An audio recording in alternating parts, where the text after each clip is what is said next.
F1 大好き。ちょっとね時間あるので F1 の話したいなって思います。今週末はレースがあるのですごいね楽しみにしてるんですけども、レースはねまだ結果とかわからないのであんまり話はできないんですけども、今日ね朝一番に目に飛び込んだのがサインツの契約が2年延びて2024年までフェラーリに在籍っていうことで、おーってなりましたね。なんかちょっと契約うまくいってないみたいな話がちょっとねネットで出てたので、なんかもしかしたらフェラーリじゃなくなるのかな、じゃあ、フェラーリじゃなくなったらどこ行くんだろうなとか結構ね気にしてたんですけども、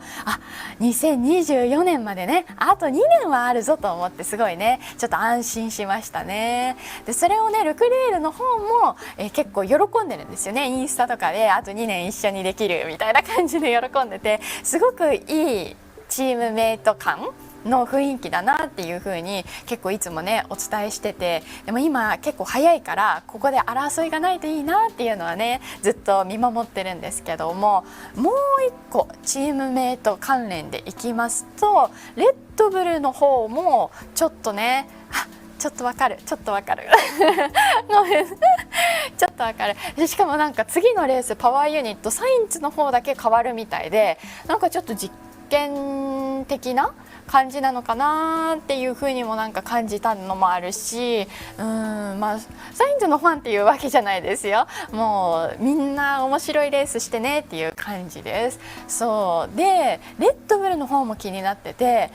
こっちはペレスなのか、フェルスタッペンはもうすごい長期契約で結ばれてるから異動ないんですけども、ペレスの方はガスリーがちょっと戻ってくるか、今フェッテル戻ってこないかなってあったんですけどそれはかなりねちょっといろいろあると思うんですけども、ガスリー前レッドブル乗ってたんですけどもいろいろあってアルファタウリになりまして、それがまたレッドブルの方に戻ってくるかどうかみたいな話が出てるじゃないですか。そんなことあるのかなっていう、一回来てねアルファタウリに行ってもう一回レッドブルに昇格ってやっぱでも結構こうやって昇格するんじゃないかって見てる方多いですよね。いやあるのかな、セカンドドライバー争いになっちゃうんですよね。でもねセカンドドライバーってすごくファーストドライバーとの関係性って出てくるじゃないですか。私ペレスとフェルスタッペンの関係性が好きなんですよ。それをオーストラリアグランプリ前回のレースの時もすごく思って、なんか2位でねペレス入賞したんですよ。すごい嬉しいことじゃないですか。でもフェルスタッペンの方はちょっとねマシントラブルにあってリタイアになっちゃったんですよ。で残念だったなと思ってたんだけど、ペレスが2位でわすごいって思ってたらゴールした瞬間に無線でイエーイみたいになるんですけども、ペレスの一言目が「Sorry for Max」って言ったんですよ。だからマックスのことはちょっと心が痛むけどみたいな、2位でよかったみたいなこと言ってて、なんていい子なんだろう、いい子っていうかいい人なんだろうって思って、すごい2位で嬉しいわけじゃないですか。それよりもチームメイトの方もそうやって言えるって、なんかいつもペレスの心の中にはフェルスタッペンがいるのかなっていう風に感じるんですよね。だからねこれがガスリーに変わっていくのか、それもまた見ものだなっていう風に思いますね。いやなんかすごくいい人だなって思いましたし、なんかフェルスタッペンとその関係がすごくいいなって思いました。そういう車で苦労してきたし、今こうやってレッドブルにいてセカンドドライバーとしての務めっていうのがすごいなんか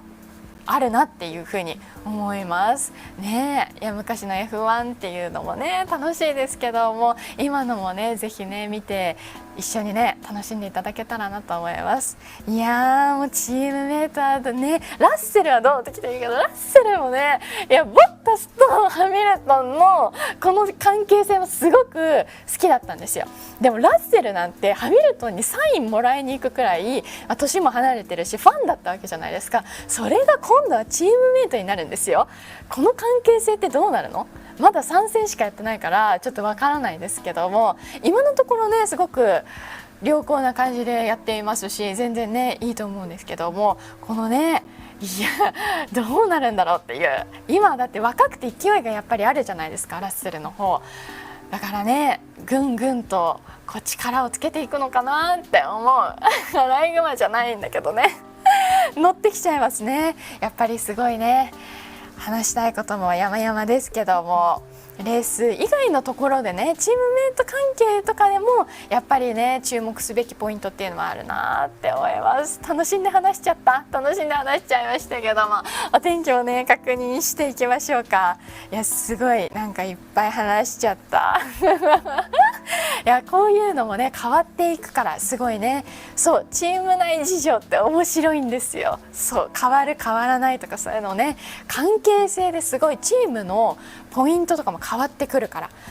ここもまた見ものですね。レース結果だけじゃないところでも面白いことがたくさんあるんです。はい。